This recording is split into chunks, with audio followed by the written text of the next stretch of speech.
காயங்களுடன் காதலியை மருத்துவமனையில் அனுமதித்த சிஇஓ.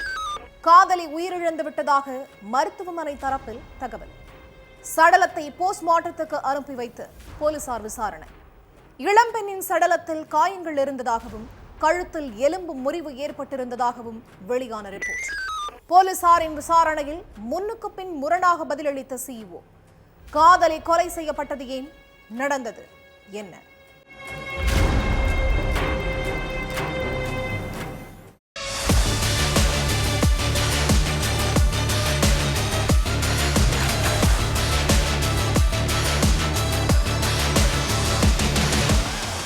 சீலநாயக்கன்பட்டியில தனியார் ஹாஸ்பிட்டல் ஒன்று இயங்கிட்டு இருக்கு.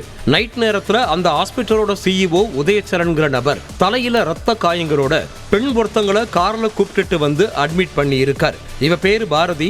வீட்டுல வேலை செஞ்சுட்டு இருந்தப்போ தடுக்கி கீழே விழுந்து மயங்கிட்டா. இவளுக்கு என்னாச்சுன்னு தெரியல, கொஞ்சம் சீக்கிரம் ட்ரீட்மெண்ட் பண்ணுங்கன்னு சொல்லி இருக்காரு. அதுபடி பாரதிக்கு டாக்டர் ட்ரீட்மெண்ட் அளிச்சிருக்காங்க. ஆனா சிகிச்சை பலனளிக்காம பாரதி உயிரிழந்துட்டாங்க. இந்த விஷயத்த பாரதியோட அம்மா கிட்ட போன் பண்ணி சொல்லி இருக்காரு உதயச்சரண். தகவலை கேட்டு பதறி அடிச்சிட்டு ஓடி வந்த பாரதியோட அம்மா மகளோட சடலத்தை பார்த்து கட்டி பிடிச்சு கதறி அழுது இருக்காங்க.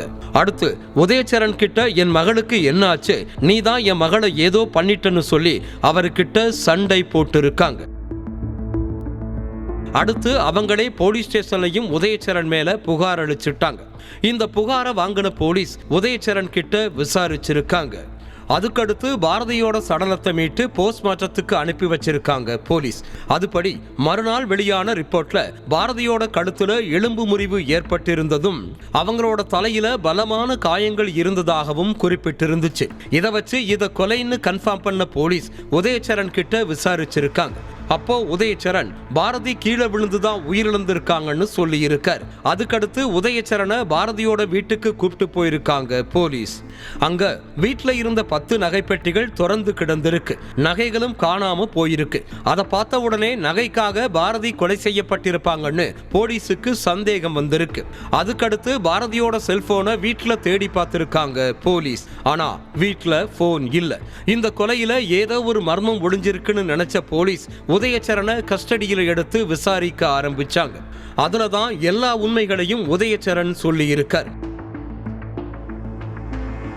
சேலம் நாடிக்கல்பட்டி பகுதியைச் சேர்ந்த உதயச்சரண் சீலநாயக்கன்பட்டியில உள்ள பிரைவேட் ஹாஸ்பிட்டல்ல சிஇஓவா இருக்கார். இவருக்கு கல்யாணமாகி குழந்தைகள் இருக்குன்னு கூறப்படுது. உதயச்சரண் பிசினஸ் ரீதியா நிறைய மீட்டிங் அட்டென்ட் பண்ணுவாருன்னு சொல்லப்படுது. இவரை அட்டென்ட் பண்ற மீட்டிங்ல பாரதிங்கிற பொண்ணும் கலந்துகிட்டு இருந்திருக்காங்க. அப்போ 2 பேருக்கும் இடையில பழக்கம் ஏற்பட்டிருக்கு. அந்த பழக்கமே இவங்களுக்குள்ள காதலா மாறி இருக்கு. என் பொண்டாட்டி எனக்கு பிடிக்காது, அவ என்கிட்ட அடிக்கடி சண்டை போடுவா, என்கிட்ட பாசமாவே பேச மாட்டான்னு மனைவிய பத்தி தப்பா பாரதி கிட்ட சொல்லி இருக்காரு உதயச்சரண். உதயச்சரணோட புலம்பல கேட்டு பாரதிக்கு இன்னும் அவர் மேல பாசம் அதிகமாக இருக்கு. அதுக்கப்புறம் 2 பேரும் அடிக்கடி ஊர் சுத்துறது, அவுட்டிங் போறது, தனிமையில இருக்கிறதுன்னு ஜாலியா என்ஜாய் பண்ணி இருக்காங்க. 2 பேருக்கும் புகைப்பழக்கமும் மது பழக்கமும் இருக்குதுன்னு கூறப்படுது. டெய்லி மது குடிக்கிறதுக்காகவே உதயச்சரண் பாரதியோட வீட்டுல ஆள் இல்லாத நேரத்துல அங்க போவார்னு கூறப்படுது. அப்படி ஒரு நாள் 2 பேரும் பாரதியோட வீட்டுல உட்கார்ந்து மது குடிச்சிட்டு இருந்திருக்காங்க. அந்த நேரத்துல உன் பொண்டாட்டி தான் உன்னை ரொம்ப கொடுமைப்படுத்துறாள், அதனால அவளை டிவோர்ஸ் பண்ணிட்டு நம்ம 2 பேரும் கல்யாணம் பண்ணிக்கலாமான்னு சொல்லி இருக்காங்க பாரதி. அதை கேட்டு உதயச்சரண் ஏதேதோ சொல்லி மழுப்பி இருக்காரு. ஆனா விடாப்பிடியா இருந்த பாரதி நாளைக்கே நம்ம 2 பேரும் கல்யாணம் பண்ணிக்கலாம்னு சொல்லி இருக்காங்க. இந்த பேச்சால 2 பேருக்கும் இடையில பயங்கர சண்டை ஏற்பட்டிருக்கு. அப்போ கோபத்தோட உச்சத்துக்கே போன உதயச்சரண் பாரதிய சர்ற மாதிரியா அடிச்சிருக்காரு. அப்புறம் தலையை பிடிச்சு சுவத்திலேயே ஓங்கி அடிச்சிருக்கான். இதுல நிலகுலைஞ்ச பாரதி ரத்த வெள்ளத்துல மயங்கி விழுந்துட்டாங்க.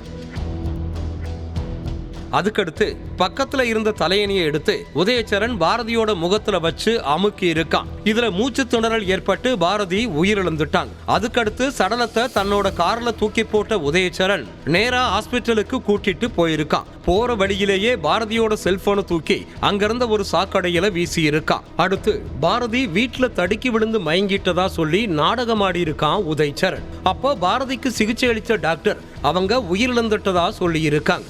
ஆனா போஸ்ட்மார்ட்டம் ரிப்போர்ட்டை வச்சு உதயச்சரண் தான் கொலையாளின்னு கன்ஃபார்ம் பண்ண போலீஸ் அவரை அரெஸ்ட் பண்ணி சிறையில் அடைச்சிட்டாங்க. அதுக்கடுத்து பாரதி வீட்டுல இருந்து திருடப்பட்ட நகைகளை எங்க மறைச்சு வச்சிருக்கான், அந்த நகைகளை என்ன பண்ணான்னு விசாரிச்சுட்டு இருக்காங்க போலீஸ்.